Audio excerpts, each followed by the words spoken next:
तो सानू माल बेचण दे लई हुण मंडियां दी जरूरत सी। कच्चे माल की अवेलेबिलिटी तो बाद जो मशीनां लग गई तो प्रोडक्शन एक लैवल तो इनक्रीज़ हो गई। जो इनक्रीज़ हो गई तो वो लोकल नहीं विक सकती, लोकल जरूरतों उन्हें पूरियां कर लिया, लेकिन एक्सट्रा जोड़ा तुहाडे कोले बनया माल है उन्होंने दे तुहानूं मंडियां की जरूरत है। मीनस कि ऐसी मार्केट है जिथे लोग उस माल नूं खरीद सकें। जिवें तुसीं शहरां दे विचों दी कदे नहीं सुनते कि लोग सब्जियां लिया के पिंडां 'च बेचण, क्योंकि पिंडां 'ਚ ਉਹਦੀ कंजप्शन ऑलरेडी हैगी। पिंडां 'ਚ ਉਹਦੀ प्रोडक्शन आलरेडी जरूरत तो ਵੱਧ है, उन्हां दी लोड़ उत्थे पूरी हो जाती है। इस करके उत्थों का रादर सरप्लस माल शहरां दे विच आंदा है, तो जिहड़ी शहरां दी फैक्ट्रियां दा माल असीं पिंडां दे विच बेचदे हां। जदों पिंडां 'ਚ कंप्लीट हो जाता दूजी स्टेट 'ਚ बेचदे हां, जदों दूजी स्टेट 'ਚ हो जाता असीं एक्सपोर्ट करदे हां दूजे मुल्कां नूं। तो वो एक जिहड़ी रेस लगी, क्योंकि इस एकदम इंडस्ट्रीअलाइजेशन दे नाल जिहड़ी प्रोडक्शन वधी, ਉਹਦੇ ਲਈ नवीं मंडियां की लोड़ महसूस हुई। तो जदों नवीं मंडियां मिलनियां शुरू होईयां तो आटोमैटिकली एक चेन बनी। वो चेन की बनती जिन्होंने असीं कहने डिमांड एंड सप्लाई। जो सप्लाई वधाई वो लोगों को पसंद आई, जो पसंद आई तो डिमांड फरदर इनक्रीज़ हुई। जो डिमांड इनक्रीज़ हुई तो मशीनां होर लगियां। जो मशीनां होर लगियां तो अगला पॉइंट साडा आ जाता है कि कच्चे माल की होर लोड़ महसूस होने लगी। और कच्चा माल उरे दो तरह का, एक मशीनां नूं चाहीदा, एक मशीनां दे विच कच्चे माल के तौर पर चाहिए। जिहड़ा मशीनां नूं चाहीदा लोहा ते कोला चाहिए, क्योंकि मशीनां उस तो बननियां ने, एनर्जी जिहड़ी है कोले तो मिलनी है और मटीरियल जिहड़ा लोहे तो मिलना।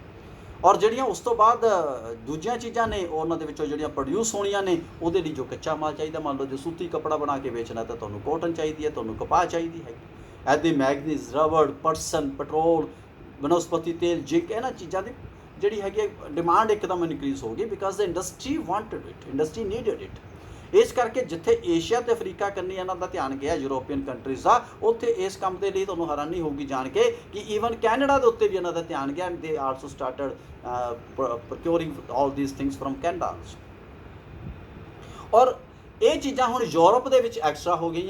तो जो यूरोप च एक्स्ट्रा हो गई तो उन्होंने कोले जिहड़ा हैगा तुसीं कह लो भी सरप्लस मनी जिहड़ा हैगा आन लग गया। उत्थे दे पूंजीपति या सरमाएदारां दा हुण ध्यान दूजे देशां दे विच हो गया। और ईवन बैंकां राहीं ब्याज दे उत्ते पैसे दे के ब्याज कमाउण वाला कंसैप्ट जिहड़ा सीगा वो भी अगे वधना शुरू हो गया। फ्रांस विच ईवन कृषि उद्योग दे विच पैसा लगा के 3 या 4% जिहड़ा ब्याज नहीं सी मिलता, तो उधरों दूजे पासे दक्षिणी अफ्रीका, दक्षिणी अमरीका, कनेडा, आस्ट्रेलिया विच जदों पैसा लाते सी तो 10 तो लैके 20% ब्याज मिलता सी।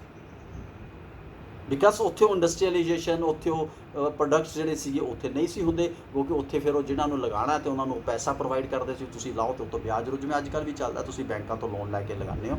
सो ये कंसैप्ट उदों वड्डे पद्धर दे उत्ते स्टार्ट होया, यानी एक प्योर तौर दे उत्ते capitalism was now being promoted through this all this, और वो अपने आप च ऑटोमैटिकली हो रहा है।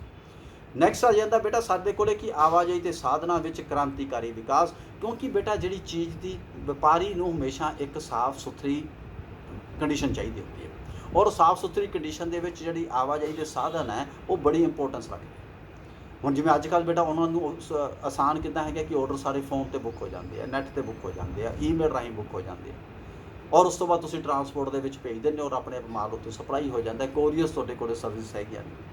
तो इस तरीके दे नाल पुराने जमाने दे जदों बाई एयर अजे नहीं सी डिवेलप होईयां, जदों बस्तियां शुरू होईयां तो road transport was a major concern for the trade and commerce. और जिहड़े दूजे मुल्कां दे नाल ने sea route was the major concern. और तुसीं देखो कि सारे मुल्कां ने उस वेले अपनी नेवी नूं स्ट्रोंग किया और आवाजाही के साधनां नूं विकसित किया, जिहदे नाल एक थां तो दूजी थां ते जाना ना सिर्फ आसान होया बल्कि समा भी बचना शुरू हो गया। और इस काम दे विच जदों असीं इसनूं सोशल और रिलीजियस एंगल तो देखते हैं तो ईसाई धर्म के प्रचारकों ने भी बहुत वड्डा योगदान दिता, क्योंकि उन्होंने इस धर्म के प्रचार दे विच नवे नवे एरियाज़ की खोज की। जिहड़े नवे एरियाज़ खोजे उन्होंने उत्थों के हालात नूं समझिया, उन्होंने हालात नूं समझ के उन्होंने पेरेंट कंट्रीज़ नूं इन्फॉर्म किया भी उत्थे इन्हां चीज़ों की लोड़ आ, उत्थे उन्हां चीज़ों की सप्लाई शुरू हुई। और इस तरीके दे नाल एक दूजे की मदद इन्होंने की। जिथे बस्तियां बनियां उत्थे क्रिश्चियन मिशनरीज़ का जोर वधाया गया, और जिथे क्रिश्चियन मिशनरीज़ का जोर वधिया उत्थे उन्होंने अपने अपने मुल्क के इंपीरियलिस्टिक जिहड़े इंटरस्ट सीगे उसनूं भी वाच करन दी कोशिश की। और इस होड़ दे विच बस्तियां बनाना एक राष्ट्रीय सन्मान का प्रश्न बन गया कि ये तो मड़ के मेरे मुल्क की अचीवमेंट बन गई। ਜਿਵੇਂ ਅਸੀਂ ਸਾਡਾ ਕੋਈ ਬੰਦਾ ਅੱਜ ਕੱਲ੍ਹ ਓਲੰਪਿਕ ਵਿੱਚੋਂ ਗੋਲਡ ਮੈਡਲ ਲਿਆਵੇ ਤਾਂ ਸਾਡਾ ਬੜੀ ਵੱਡੀ ਅਚੀਵਮੈਂਟ ਬਣਦੀ ਹੈ ਕਿ ਬੰਦੇ ਨੇ ਓਲੰਪਿਕ, ਸਾਡੇ ਮੁਲਕ ਦੇ ਬੰਦੇ ਨੇ ਓਲੰਪਿਕ 'ਚ ਗੋਲਡ ਮੈਡਲ ਹਾਸਲ ਕੀਤਾ, ਮੇਰੇ ਕੰਟਰੀ ਦੇ ਟੀਮ ਨੇ ਜਿਹੜੀ ਇਹ ਜਿੱਤ ਪ੍ਰਾਪਤ ਕੀਤੀ। ਤੇ ਇਹ ਤਾਂ ਬੇਟਾ ਦੂਜਿਆਂ ਦੇ ਏਰੀਆਜ਼ ਉੱਤੇ ਕੰਟਰੋਲ ਕਰਕੇ ਉਹਨਾਂ ਨੂੰ ਇੱਕ ਤਰੀਕੇ ਨਾਲ ਗੁਲਾਮ ਬਣਾ ਕੇ, ਜਾਂ ਦਾਸ ਜਾਂ ਸਲੇਵਸ ਦੀ ਟਰਮੀਨੋਲੋਜੀ ਵੀ ਜਿਹੜੀ ਯੂਜ਼ ਕੀਤੀ ਜਾ ਸਕਦੀ ਹੈ, ਉਸ ਦੇ ਪੁਆਇੰਟ ਆਫ ਵਿਊ ਨਾਲ ਤਾਂ ਉਹ ਬੜਾ ਆਪਣੇ ਆਪ 'ਚ ਫਖਰ ਮਹਿਸੂਸ ਕਰਦੇ ਸੀ, ਕਿਉਂਕਿ ਉਸ ਵੇਲੇ ਡੈਮੋਕ੍ਰੈਟਿਕ ਇਹ ਫੀਲਿੰਗਸ ਜਿਹੜੀਆਂ ਸੀ ਉਹ ਬੜੇ ਵੱਡੇ ਪੱਧਰ 'ਤੇ ਸਮਾਜ ਔਰ ਸੁਸਾਇਟੀ ਔਰ ਦੁਨੀਆ ਦੇ ਵਿੱਚ ਨਹੀਂ ਸੀ ਫੈਲੀਆਂ ਹੋਈਆਂ। ਔਰ ਇਹਦੇ ਵਿੱਚ ਜਿਹੜੇ ਲੋਕਾਂ ਨੇ ਵੱਡੇ ਪੱਧਰ ਦੇ ਉੱਤੇ, ਸਿਆਸਤਦਾਨਾਂ ਨੇ, ਵਿਦਵਾਨਾਂ ਨੇ ਇਸ ਗੱਲ ਨੂੰ ਹਵਾ ਦਿੱਤੀ, ਇਸ ਪ੍ਰੈਸਟੀਜ ਨੂੰ ਹਵਾ ਦਿੱਤੀ, ਉਹਦੇ 'ਚ ਅਸੀਂ ਖਾਸ ਤੌਰ 'ਤੇ ਨਾਮ ਲੈ ਲੈਂਦੇ ਹਾਂ, ਜਿਹਦੇ 'ਚ ਫਰਾਂਸ ਦਾ ਪ੍ਰਧਾਨ ਮੰਤਰੀ ਫੈਰੀ ਆਉਂਦਾ ਹੈ, ਜੌਨ ਸ਼ੀਲੇ ਆਉਂਦਾ ਹੈ, ਜੌਨ ਕਰਮੋਰ ਆਉਂਦਾ ਹੈ, ਜੌਨ ਰਸਕਿਨ ਆਉਂਦਾ ਹੈ, ਡਿਜ਼ਰਾਇਲੀ ਆਉਂਦਾ ਹੈ, ਇਹ ਫਰਾਂਸ ਦੇ ਦੂਜੇ ਵੀ ਨੇ, ਚਾਰਲਸ ਡਿਲਕੇ ਆਉਂਦਾ ਹੈ, ਰੋਸਬਰੀ ਆਉਂਦਾ ਹੈ। ਅਲੱਗ-ਅਲੱਗ ਮੁਲਕਾਂ ਦੇ ਵਿੱਚ ਇਹਨਾਂ ਨੇ ਜਿਹੜੀ ਹੈਗੀ ਆ ਇਸ ਤਰੀਕੇ ਦੀ ਜਿਹੜੀ ਨੈਸ਼ਨਲ ਪ੍ਰਾਈਡ ਦੀ ਗੱਲ ਜਿਹੜੀ ਆ ਉਹ ਇਹਦੇ ਵਿੱਚ ਕੀਤੀ। ਬੈਲਜੀਅਮ ਦਾ ਜਿਹੜਾ ਰੂਲਰ ਸੀਗਾ ਲਿਓਪੋਲਡ ਦੂਜਾ, ਉਹਨੇ ਆਪਣੇ ਰਾਜਵੰਸ਼ ਦੀ ਇਸ ਸ਼ਾਨ ਨੂੰ ਵਧਾਉਣ ਦੇ ਲਈ ਕਿ ਪੁਰਾਣੇ ਸਮੇਂ ਦੇ ਵਿੱਚ ਮੇਰੇ ਜਿਹੜੇ ਅਨਸੈਸਟਰ ਸੀ ਇੱਦਾਂ ਦੁਨੀਆ ਦੇ ਦੇਸ਼ਾਂ 'ਤੇ ਕਬਜ਼ਾ ਕਰਦੇ ਸੀ, ਉਹਨੇ ਇਸ ਨਿਊ ਇੰਪੀਰੀਅਲਿਜ਼ਮ, ਕਲੋਨਾਈਜੇਸ਼ਨ ਦੇ ਸੰਦਰਭ ਦੇ ਵਿੱਚ ਕਿਹਾ ਕਿ ਆਈ ਐਮ ਡੂਇੰਗ ਆਲ ਦਿਸ। ਔਰ ਇਸ ਗੱਲ ਨੂੰ, ਉਹਨਾਂ ਦੀ ਇਸ ਨੈਸ਼ਨਲ ਪ੍ਰਾਈਡ ਨੂੰ ਉਹਨਾਂ ਮੁਲਕਾਂ ਦੇ ਵਿੱਚ ਜਿਹੜੇ ਸਮਾਚਾਰ ਪੱਤਰ ਸੀਗੇ ਉਹਨਾਂ ਨੇ ਵੀ ਵੱਡੇ ਪੱਧਰ ਦੇ ਉੱਤੇ ਹਵਾ ਦਿੱਤੀ ਔਰ ਉਸ ਨੂੰ ਪ੍ਰਸ਼ੰਸਾਤਮਕ ਢੰਗ ਦੇ ਨਾਲ ਵਿਅਕਤ ਕੀਤਾ, ਉਹਨੂੰ ਵਿਜ਼ੂਅਲਾਈਜ਼ ਕੀਤਾ ਤਾਂ ਕਿ ਉਹਦੇ ਨਾਲ ਜਨਤਾ ਦੀ ਸਪੋਰਟ ਵੀ ਉਹਨਾਂ ਨੂੰ ਮਿਲੀ। ਔਰ ਇਸੇ ਕਰਕੇ ਚਾਰਲਸ ਡਿਲਕੇ ਦੀ ਰਚਨਾ ਗ੍ਰੇਟ ਬ੍ਰਿਟੇਨ ਜਿਹੜੀ ਆ ਉਹ ਵਰਲਡ ਫੇਮਸ ਬੁੱਕ ਬਣ ਗਈ, ਜਿਹੜੀ 1870 ਦੇ ਵਿੱਚ ਛਪੀ। ਤੋ ਇਸ ਤਰੀਕੇ ਦੇ ਨਾਲ ਇੱਕ ਪੂਰੀ ਫੀਲਿੰਗ ਜਿਹੜੀ ਹੈ ਉਹ ਡਿਵੈਲਪ ਹੋਈ। ਔਰ ਕੁਝ ਦੂਜੇ ਕੰਟਰੀਜ਼ ਨੇ ਵੀ ਇਸ ਦੇ ਇੰਪੀਰੀਅਲਿਜ਼ਮ ਦੇ ਵਿੱਚ ਦੋ ਕਾਰਨ ਹੁੰਦੇ ਨੇ, ਇੱਕ ਤਾਂ ਤੁਹਾਡੇ ਆਪਣੇ ਇੰਟਰਸਟ ਹੁੰਦੇ ਆ, ਇੱਕ ਲੇਕਿਨ ਦੂਸਰੇ ਕੰਟਰੀ ਸਾਡੇ ਤੋਂ ਸਟਰੋਂਗ ਨਾ ਹੋ ਜਾਏ, ਅਸੀਂ ਵੀ ਫਿਰ ਉਸ ਦਿਸ਼ਾ ਦੇ ਵਿੱਚ ਅੱਗੇ ਵਧਦੇ ਹਾਂ। ਇਸ ਕਰਕੇ ਵੀ ਇਹਨੂੰ ਅੱਗੇ ਵਧਿਆ ਗਿਆ ਕਿਉਂਕਿ ਗ੍ਰੇਟ ਬ੍ਰਿਟੇਨ ਜਾਂ ਇੰਗਲੈਂਡ ਨੇ ਪਹਿਲਾਂ ਬਸਤੀਆਂ ਬਣਾਉਣੀਆਂ ਸ਼ੁਰੂ ਕੀਤੀਆਂ ਸੀ, ਇਸ ਕਰਕੇ ਫਰਾਂਸ, ਜਰਮਨੀ, ਬੈਲਜੀਅਮ ਉਹਨਾਂ ਨੇ ਵੀ ਇਸ ਤੋਂ ਕੀਤੀ। ਦਾਸ ਦੇ ਵਪਾਰਾਂ ਤੋਂ ਉਹਨਾਂ ਨੂੰ ਫਿਰ ਲਾਭ ਵੀ ਪਹੁੰਚਦਾ ਸੀ ਕਿਉਂਕਿ ਦਾਸ ਬੜੇ ਸਸਤੇ ਮੁੱਲ 'ਤੇ ਮਿਲ ਜਾਂਦੇ ਸੀਗੇ। ਮਤਲਬ ਕਿ ਕਹਿ ਲਓ ਵੀ ਤੁਹਾਡੀ ਪ੍ਰੋਡਕਸ਼ਨ ਕੋਸਟ ਬੜੀ ਘੱਟ ਹੁੰਦੀ ਸੀ ਔਰ ਜਿਹੜੀ ਸੈਲਿੰਗ ਕੋਸਟ ਹੈ, ਵੇਚਣ ਦੀ ਕੀਮਤ ਜਿਹੜੀ ਉਹ ਬੜੀ ਜ਼ਿਆਦਾ ਹੁੰਦੀ ਸੀ। ਔਰ ਏਸ਼ੀਆ ਅਤੇ ਅਫਰੀਕਾ ਦੇ ਵਿੱਚ ਇਹਨਾਂ ਚੀਜ਼ਾਂ ਦੀ ਅਵੇਲੇਬਿਲਟੀ ਸੀ ਕਿਉਂਕਿ ਇੱਥੇ ਦੇ ਮੁਲਕ ਰਾਜਨੀਤਿਕ ਤੌਰ 'ਤੇ, ਸੈਨਿਕ ਤੌਰ 'ਤੇ ਕਮਜ਼ੋਰ ਸੀਗੇ, ਉਹਨਾਂ ਕੋਲ ਉਹ ਪਾਵਰਸ ਨਹੀਂ ਸੀਗੀਆਂ, ਇਸ ਕਰਕੇ ਉਹ ਹਰਾਏ ਵੀ ਜਾਂਦੇ ਸੀ ਔਰ ਹਾਰ ਵੀ ਜਾਂਦੇ ਸੀਗੇ, ਜਿਸ ਕਰਕੇ ਉੱਥੇ ਆਸਾਨੀ ਦੇ ਨਾਲ ਇਹਨਾਂ ਦੀਆਂ ਕਾਲੋਨੀਜ਼ ਦੇ ਕਬਜ਼ੇ ਹੋ ਗਏ। ਉਹਦੇ ਹੋਰ ਵੀ ਬਹੁਤ ਸਾਰੇ ਕਾਰਨ ਆ, ਹਰ ਮੁਲਕ ਦੇ ਵਿੱਚ ਜਦੋਂ ਅਸੀਂ ਉੱਥੋਂ ਦੀ ਇਸ ਹਿਸਟਰੀ ਨੂੰ ਪੜ੍ਹਾਂਗੇ ਤਾਂ ਉਹ ਸਾਨੂੰ ਦੇਖਣ ਨੂੰ ਮਿਲਦਾ। ਉਹਨਾਂ ਦੇ ਇੰਟਰਨਲ ਡਿਸਪਿਊਟਸ ਵੀ ਨੇ, ਇੰਟਰਨਲ ਰਾਈਵੈਲਰੀਜ਼ ਵੀ ਨੇ, ਬੈਕਵਰਡ ਜਿਹੜੀਆਂ ਨੇ ਵਾਰ ਟੈਕਨੀਕਸ ਵੀ ਨੇ। ਦੇਅਰ ਆਰ ਸੋ ਮੈਨੀ ਥਿੰਗਸ ਜਿਹੜੀਆਂ ਅਸੀਂ ਅਲੱਗ-ਅਲੱਗ ਮੁਲਕਾਂ ਦੇ ਵਿੱਚ ਦੇਖ ਸਕਦੇ ਹਾਂ। ਤਾਂ ਇਸ ਤਰੀਕੇ ਦੇ ਨਾਲ ਬੇਟਾ ਇਹ ਜਿਹੜੀ ਸੀ ਇੰਪੀਰੀਅਲਿਜ਼ਮ ਇਸ ਤਰੀਕੇ ਦੇ ਨਾਲ ਫੈਲਿਆ। ਹੁਣ ਜਿਹੜਾ ਲਾਸਟ ਵਿੱਚ ਅਸੀਂ ਇਹਦੇ ਵਿੱਚ ਇੱਕ ਚੀਜ਼ ਜਿਹੜੀ ਹੋਰ ਕਰਨੀ ਹੈ, ਦੇਖਣ ਦੀ ਕੋਸ਼ਿਸ਼ ਕਰਨੀ ਹੈ, ਉਹ ਇਹ ਕਰਨੀ ਹੈ ਕਿ ਇਹ ਜਿਹੜਾ ਇੰਪੀਰੀਅਲਿਜ਼ਮ ਬੇਟਾ ਫੈਲਿਆ ਉਹ ਵੱਖ-ਵੱਖ ਮੁਲਕਾਂ ਦੇ ਵਿੱਚ ਉਹਦੀ ਸਥਿਤੀ ਕੀ ਰਹੀ।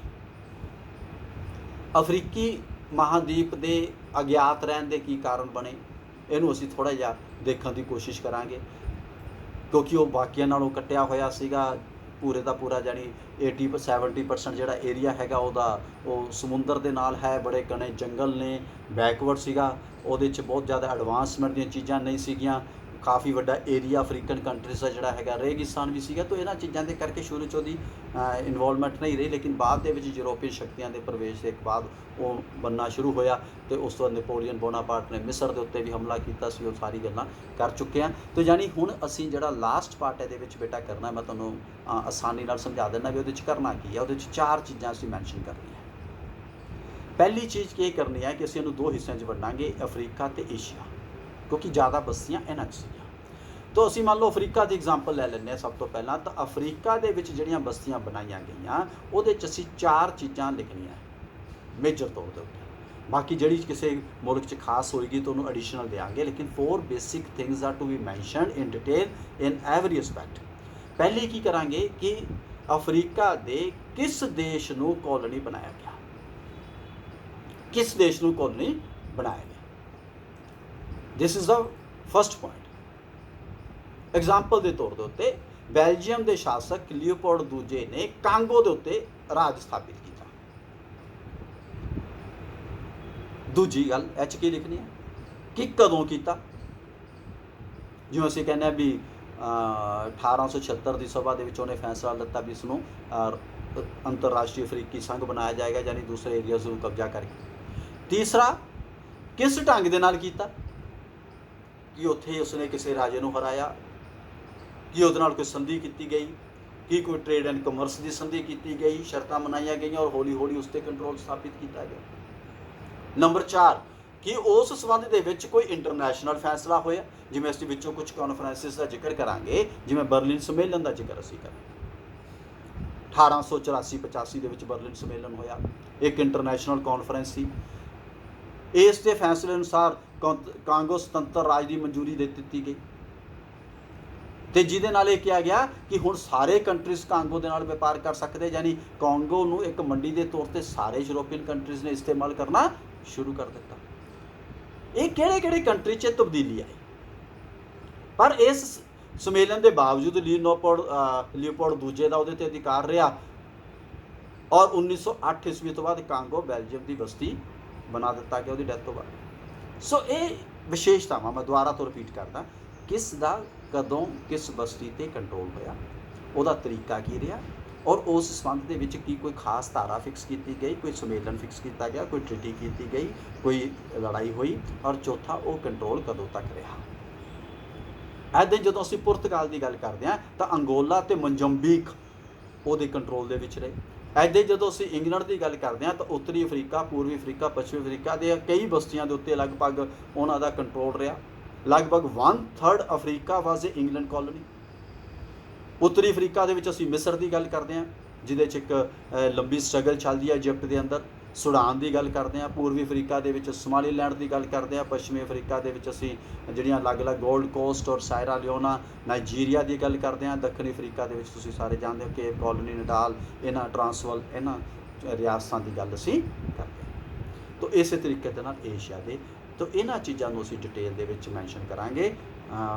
ਫੈਕਚੁਅਲ ਪੋਜੀਸ਼ਨਸ ਉਹਨਾਂ ਦੀ ਕੀ ਸੀਗੀ, ਤਾਂ ਇਸ ਦੇ ਨਾਲ ਸਾਡਾ ਪੋਰਸ਼ਨ ਜਿਹੜਾ ਹੈਗਾ ਫਿਰ ਉਹ ਕੰਪਲੀਟ ਹੋ ਜਾਏਗਾ। ਇਸ ਚੀਜ਼ ਨੂੰ ਅਸੀਂ ਬਾਅਦ ਦੇ ਵਿੱਚ ਐਡ ਕਰਨ ਤੋਂ ਬਾਅਦ, ਠੀਕ ਹੈ। ਤਾਂ ਇੰਨੇ ਟੌਪਿਕ ਦੇ ਵਿੱਚ ਅਗਰ ਕੋਈ ਤੁਹਾਨੂੰ ਚੀਜ਼ ਜੇ ਸਮਝ ਨਹੀਂ ਆਈ ਜਾਂ ਤੁਸੀਂ ਦੁਬਾਰਾ ਪੁੱਛਣਾ ਚਾਹੁੰਦੇ ਹੋ, ਦੈਨ ਯੂ ਕੈਨ ਆਸਕ।